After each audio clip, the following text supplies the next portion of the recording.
Hello everyone! I've finally been able to complete the next chapter of the legendary questline, and although I realized that most of you have probably done it for yourself by now, I still wanted to make a video about it for those that requested it, or for those that are no longer playing the game. We'll talk a little bit about the story behind the bosses within Blackrock Foundry, and we'll take a look at what the legendary questline has to offer. For those that haven't done the questline yet, be warned, there are spoilers ahead. Let's begin, shall we?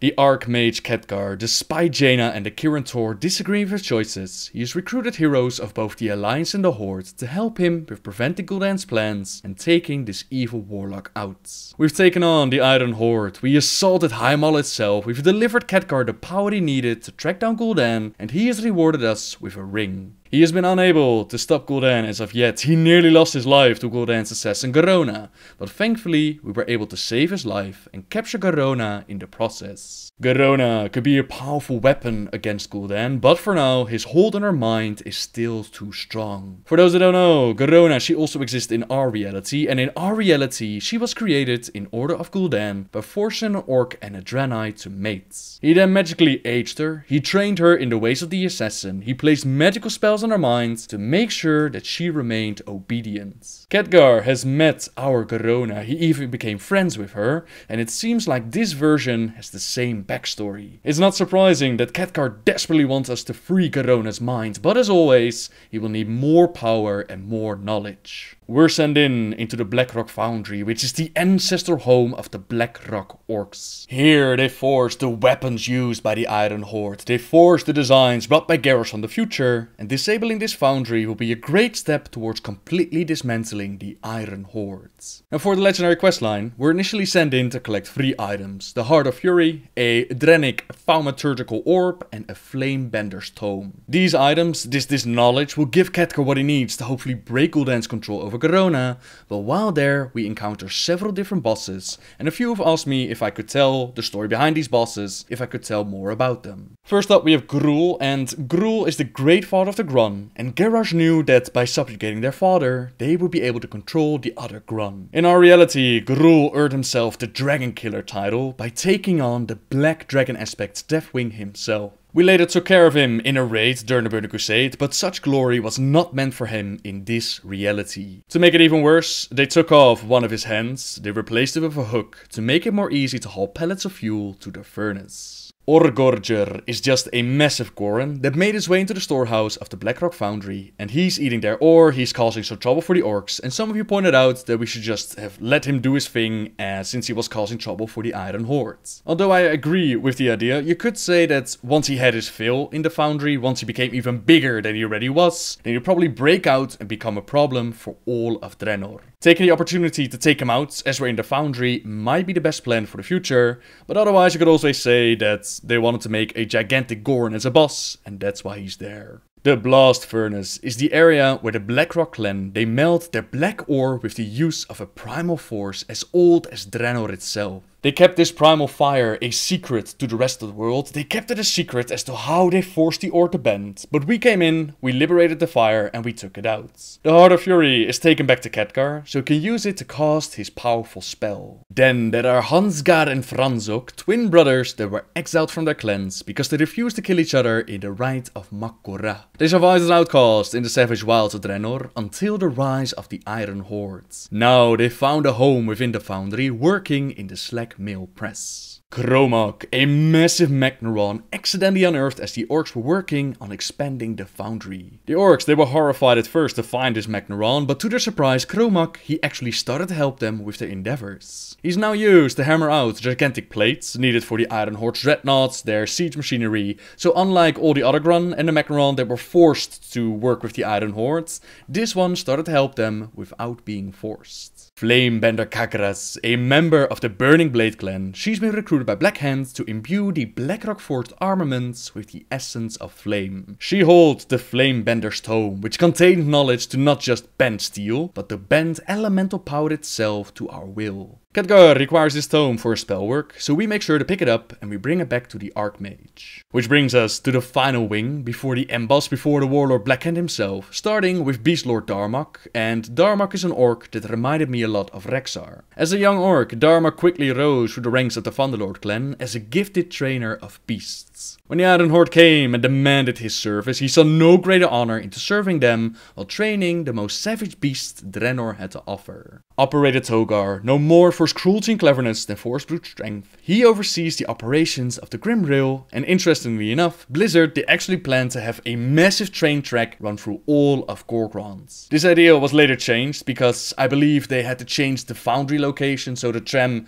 it didn't make sense anymore, but I still think this would have been a very cool idea to see a train run through Gorgrond. I still think that would have been brilliant. And finally, there are the Item Maidens. Now in the old days, before the Iron Horde, Garona had little opportunity to exercise her tactical brilliance. She was thrilled to be one of the first warriors to volunteer for naval duty under the Iron Horde, as she was incredibly successful in battle. This earned her the title of Admiral of the Iron Horde, and she selected Marak and Sorka to be her lieutenants. During the attack on Karabor, the Iron Horde dreadnoughts, they were able to loot or sink most of the Draenei's Eastern fleet, and during one of their attacks they were able to capture a priceless artifact known as a Draenic Thaumaturgical, and I probably butchered the name right there. Anyways, Khadgar, he has always dreamed about obtaining one of these artifacts, and now he has the chance. We steal it back from the Item Maidens, and we bring it to the Archmage.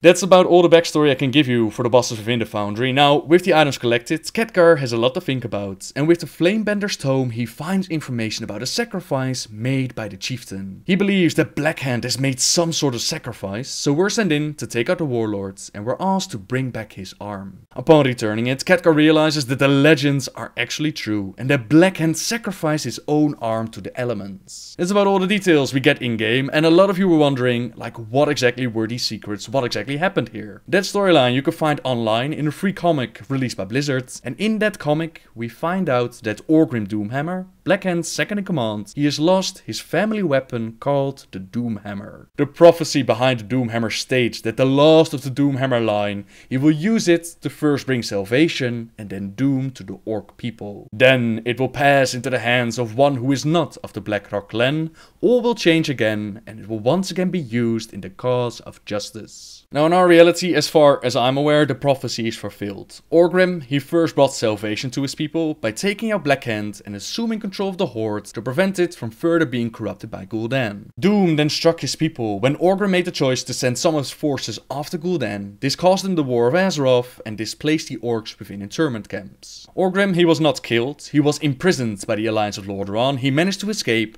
and many years later he met up with young Thrall. Thrall was on a mission to liberate his captured people, reform the Horde, and Doomhammer allied himself with the future war chief. Together, they assaulted the internment camps, and in one of the fights, Doomhammer, he lost his life, and he passed on his weapon and armor to Thrall. Then it will pass into the hands of one who is not of the Blackrock clan, all will change again, and it will once again be used in the cause of justice. This person, not of the Blackrock clan, was none other than Thrall, and he used it to carve out a better future, not just for the Horde, but for all the people of Azeroth, or at least, you know, he tried. Now, as we know, events on Draenor of this reality, they happened a little bit different, and instead of sticking with the prophecy, Doomhammer actually tried to avoid it. He hoped by going back to the place where the weapon was forged that he would be able to unmake its destiny, but at the same time still keep its power. The elements were displeased with his actions, so they took back the mighty weapon, and Doomhammer thought that he had lost it forever. During the comic, Blackhand and his clan, they're surrounded by ogres, and Blackhand believes that the Doomhammer is the clan's only chance of survival. He's not worried about his own fate, there are worse things than dying in this world, so he reaches out to grab the weapon, and the elements surround him, scourging his arm and giving him the name Blackhand. The elements tell Blackhand that the Doomhammer's legacy does not belong to him. He is not worthy, but he does play a part in his destiny. They grant him the weapon, he uses it to forge more mighty weapons for the rest of his clan, and they charge out to meet the ogres head on. The clan actually manages to win the day, but the Doomhammer, it does not belong to Blackhand. He gives it back to Orgrim, claiming that it's still his legacy. legacy and that he has his own, and I wonder if Blizzard planned to do more with Orgrim Doomhammer, considering that he was taken out by Blackhand himself during questing in Talador. For those that have done the quest, you might have seen at first that Orgrim was actually Blackhand's second in command. He was very loyal to the Iron Horde, and then all of a sudden he changes his mind, he stands up against Blackhand, and Blackhand instantly wipes him out. At BlizzCon, someone actually asked who was going to pick up the Doomhammer, to which Blizzard gave like a trollish, laughing answer, like, you are! But so far nobody has picked up the Doomhammer, and the storyline seems discontinued. It seems that in the comic they have more ideas. It seems like the elements told them, like, the prophecy is not yours, there's more going to happen, and it simply never happened. Perhaps they got it out, perhaps something else changed, we may never know, but that's the sacrifice Blackhand made, and that's why his arm turned into stone after his death. Besides these items, Khadgar also sends us on the task of collecting 3 elemental tablets from within the foundry, and these tablets date back to the prehistory of Draenor. Primal elemental forces, they competed with each other to shape the world in what is known as the Age of Colossals. And with the tablets, Khadgar's able to control and channel those forces, just as the Blackrock do today. He uses the knowledge to empower our ring with pure elemental energies, and as he does, we receive a small vision. Now stand perfectly still. This magic is extremely reliable and maybe a tiny bit fatal. Hold still, I said. I draw my strength from the heart of Draenor.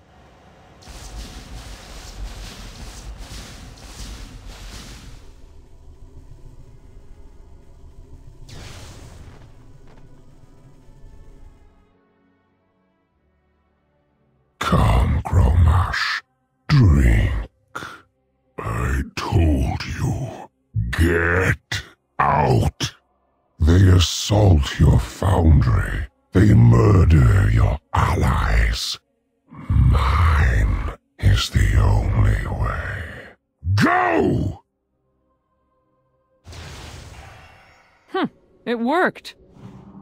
I maintain a pair of Goblin jumper cables for just such an emergency. Are you well, Commander? It seems like Gul'dan has approached Gromash and offered him some delicious blood once more. Even with his allies and troops falling all around him, Gromash, he still holds strong in his belief that Gul'dan's path is not the way. Hopefully Gromash will be able to hold strong. Now with all the information we collected for him, Khadgar's finally ready to try and liberate Garona's mind. Come with me. Gul'dan will not give up control of his pet without a fight.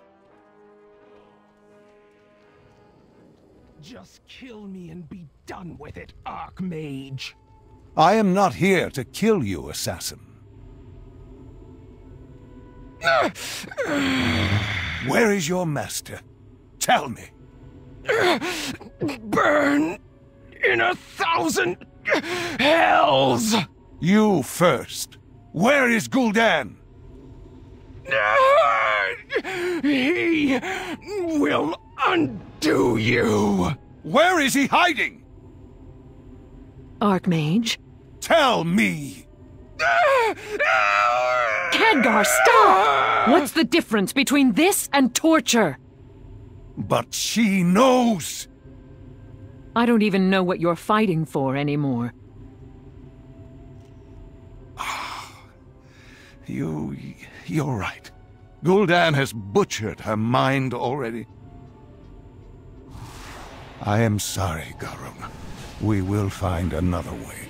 Khadgar seems to become more and more desperate in his attempt to find and stop Gul'dan, and it takes Gordana Felsong's words for him to realize that what he's doing is not the right way. He's torturing Garona at this point in his attempt to set her free, so we must find another way. We find out that the Shadow Council is hiding within Shadowmoon Valley, and they're using an Orb of Dominion to brainwash their spies. This orb could just be the key to set Garona free, so we're sent in to collect the orb, while also taking out some of Gul'dan's troops. Watch yourself, champion. The Shadow Council will prey on your doubts and weaknesses. Give yourselves to the shadow. None can resist the Master. Fun fact, the ogre that we see with the orb, the ogre Dentark, in our reality he was always loyal to Ner'zhul. He remained behind within the Hellfire Citadel as Ner'zhul and Terran Gorfiend, they made their way to the Black Temple to cast their spell, create all their portals and invade different worlds. By this time, the Alliance of Lordaeron, they already stepped through the Dark Portal to take the battle to the Horde, and in a massive wizard duel, Khadgar, he took on the ogre. When Dentark used his most powerful spell, Khadgar, he simply absorbed it into his palm, he refreshed himself with the magical energies, and Dentark realized that he was beaten, that Khadgar was superior, and Khadgar decapitated him. You'll not leave this cave alive! But we did leave the cave alive, and we delivered the Orb of Dominion to Khadgar. Come with me. This is exactly what I need to undo Gul'dan's hold on Garona. Archmage, that is dark magic you're working with. We're using the tools of our enemy against them. You are using the tools of our enemy. Haven't you given up already, mage? Not till my dying breath. I will end your torment, Garona.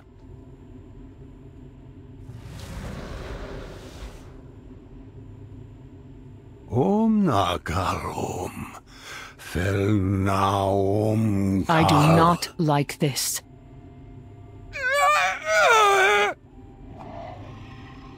Quickly, destroy that thing! This time, with the help of the orb, Khadgar manages to literally pull out Garona's demons from within, and we take it out, liberating Garona from Gul'dan's control. Awaken, Garona. You are free at last.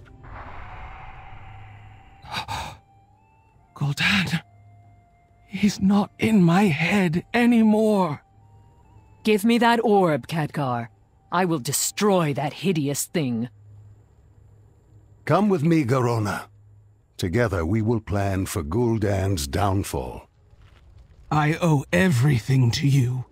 To both of you. Finally, we've succeeded in our mission and we've gained a powerful ally. Garona Halforcen, she knows Gul'dan's secrets and she's more than willing to help us. She informs us that Gul'dan is within the Iron Horde compound, so we have to go in, we gather some intelligence and we have to spy on Gul'dan. There's only one problem though, there are many guards keeping an eye out for trouble and we're unable to just launch ourselves into the air and fly in. No, this is a stealth mission, so together with Garona, we silently take out the guards and we make our way through.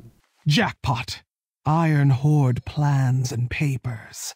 Gromosh ordered a full retreat behind the walls of Tanan. Interesting. The Bleeding Hollow clan are showing signs of insubordination.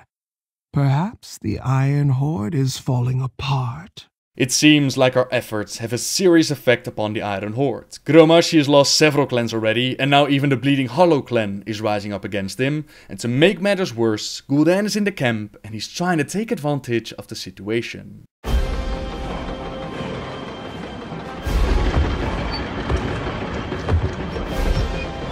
How dare you show your face here, Warlock? You promised conquest, Gromosh. Yet brought these clans to ruin.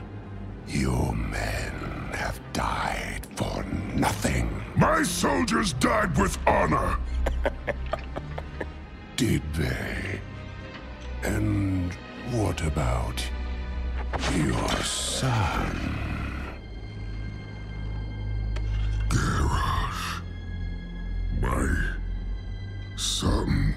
You have lost everything. There is only one choice. Drink and fulfill your destiny. Your poison would damn us all! Your iron will is legend. I will enjoy breaking you. Who will be the first to accept this gift? Power such as mine for any willing to serve. Kilrog. You have seen your fate. You know what must be done. Kilrog!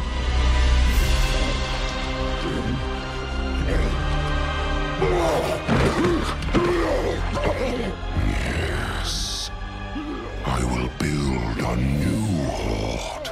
I will forge you into an unstoppable weapon. You will be the scourge of 100 worlds. The might of a legion. Gul'dan has only grown in power since our last encounter. He must still have contact with the Burning Legion. Stopping him is more important than ever. Kilrog Deadeye of the Bleeding Hollow clan, he sacrificed one of his eyes to receive a vision of the future to see his own demise. Part of that vision was him killing his own father and take control of the clan, but apparently he has seen more. He has also seen a moment where Gromash would fail and he would be the one to pick up the cup and drink demon blood. And for some reason, also get another skull in his beard. Someone suggested that this is just a scheme of Kilrog, that he's not really working for Gul'dan, but I'm not entirely sure about that. As far as we know, drinking demonic blood gives you incredible power, but it also makes you a slave. If you remember the introduction cinematic for Warlords of Draenor, We will never be slaves!